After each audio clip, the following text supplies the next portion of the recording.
I'm sure that all of you have at least one reusable bag somewhere, whether it be in your car, your purse, or at home. It has been a magnificent feat that Thailand began the year of 2020 with a ban on single-use plastic bags at major stores nationwide, whether it be at department stores, supermarkets, or convenience stores. We were so successful in lessening our use of plastic bags that some foreigners I have talked to have actually said Thailand had an efficient and fast transition.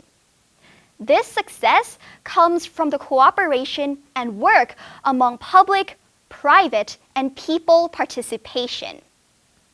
Everyone's effort turned into success. Thus, I believe that there are other climate change-related issues that we can collectively change together. I personally have an ambition to drive change in society. This year, I was selected as Thailand's representative to the Youth for Climate Driving Ambition event, which is hosted by the Government of Italy in collaboration with the UN Secretary-General's Envoy on Youth and Connect for Climate. By the time you're watching this, I am actually in Milan, Italy, with nearly 400 young participants from 186 countries. At this very moment, fellow youth delegates and I are discussing climate solutions that will feed directly into the pre-conference of the parties. So, what is the Youth for Climate, you might ask? Well, it's an initiative that amplifies the work of young climate leaders and celebrates the power of youth to drive ambitious climate action. Why does it have to be used specifically? Well, that's because all of us who are under 30 are inheriting a hotter, more unpredictable climate that has horrible consequences for our future. But more importantly, what is more than that is that we have the power to change now. We can call on policymakers to listen to us with our innovative stories and solutions through our collaboration in this borderless world. In fact, the outcome of the Youth for Climate Driving Ambition event is a final document containing all the proposals and solutions which will be presented to the ministers attending pre-COP, and it will be relevant for the UNFCCC processes and the agenda for COP26. This year, there are 4 key avenues to meaningful action, including youth driving ambition, sustainable recovery, non-state actors' engagement, and a climate-conscious society. I personally have a strong belief in this last topic of a climate-conscious society because, like I said in the beginning, the success of Thailand's plastic reduction efforts came from the participation of every agent in the country. We all work together with the mindset of adaptability and mutual understanding. We ultimately created a plastic use conscious society. Now let me explain more about a climate conscious society in a broader way. This is a bottom-to-top approach towards sustainability through cultivating awareness and understanding of key climate issues. Inclusive engagement is a key proponent of this, which means making sure that everyone has a voice, especially people from marginalized communities who have been disadvantaged socioeconomically. Most of the time, these areas are linked to higher sensitivity and greater risk to the effects of climate change. So, it is our collective responsibility to amplify their voices to reverse these harmful effects that we are seeing around the world. In fact, nearly 40% of the participants attending Youth for Climate identify themselves as part of a marginalized, vulnerable, or disadvantaged group. This is a great start that the Youth for Climate event shows that we are all one and the same as humans, no matter our gender, race, or ethnicity. we can all come together in the name of climate action. And this is very inspiring. So, under the theme of a climate-conscious society, there are 4 key areas that we have to tackle. Firstly, showcasing impacts and solutions. Secondly, education. Thirdly, public awareness and mobilization. And lastly, media.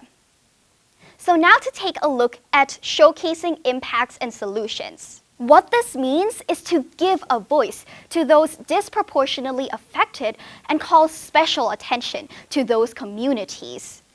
Often, groups that have been historically disenfranchised have been denied the means to bring about policy change. For example, women in Gambia bear the biggest impact through drought and erosion, even if they contribute the least to global warming. In Chiang Mai, Karieng leader Pru Odashao and other Kaliang villagers build fire buffer zones, but their voices are not loud enough. They do not receive adequate help from the government, and even the people of northern Thailand do not engage. We only know how to blame, but we are not involved in ourselves. Yet, these Kaliang villagers are the unsung heroes. Some are even stateless, yet they protect us and our lungs every year. Hence, the goal is to achieve equity in climate action. We need to draw on the perspectives of local communities, of indigenous people, and of women into the conversation. The next area within a climate-conscious society is education. I believe that education is the building block for our world, and it is the mainstay for democratic societies.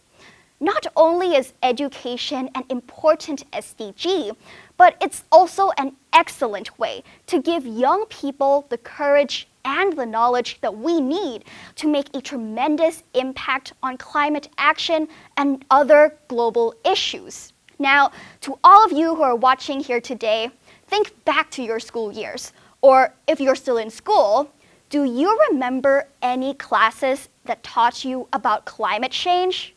I would actually be surprised if any of you said yes. Because did you know that it was only in 2019 that Italy became the very first country in the world to make climate crisis and sustainability an essential subject for school children? In Italian classrooms, 1 hour a week is dedicated to classes like the global warming or humans' impact on the environment, while classes like geography, mathematics, and physics are taught from the perspective of sustainability. But to take this a step further, we need more extracurricular and after-school activities, including capacity-building programs for young people to gain more knowledge of climate action. There is an urgent need to develop standards for education in schools and universities worldwide, along with the means to implement them. Because youth are the future, but we are also the present. This draws on the next area, which is public awareness and mobilization. This means driving climate literacy in communities and engaging the public to mobilize for action. Additionally, communicating the latest climate research and making climate policy more transparent is important. This will lead to a sustained mutual engagement between individuals and governments or policy makers. Building public awareness does not only mean certain groups of people being aware, but it also involves people who are not directly impacted. In order to do this, we need more innovative public and private outreach efforts to make the science of climate change more accessible. Let's think of it this way. When you hear big numbers about the emission of greenhouse gases or the amount of waste, how many of you can actually visualize it? Most of the time, when presented with statistics, people are unable to visualize the problem. We know that it's a lot of carbon dioxide. We know that it's a lot of waste. But without actually being able to see its effects, no wonder people are unable to change their daily lives. Hence, scientific messages need to be communicated in a way that clearly illustrates the issues and engages the public to mobilize and empathize with climate change. A key proponent of this is the media, which is also the final theme in a climate-conscious society. In this age of digitalization, news is shared quickly with the media, yet it is sometimes misleading and dangerous. Often, the media and the press, whether it be news on television, newspapers, or online blogs, frame climate change as a distant environmental phenomenon. The media needs to reframe this issue to get more people invested in climate action. If we only present news that the world is doomed, then people won't be incentivized to change because they will think that there is nothing that they can do. Hence, we need the stories of concrete human impacts, but also the stories of concrete human actions taken to further the climate movement. I believe that the power of youth can help tie this all together. And all climate change effects, whether it be drought, erosion, heat waves, or sea level rises, you name it, it can all be solved.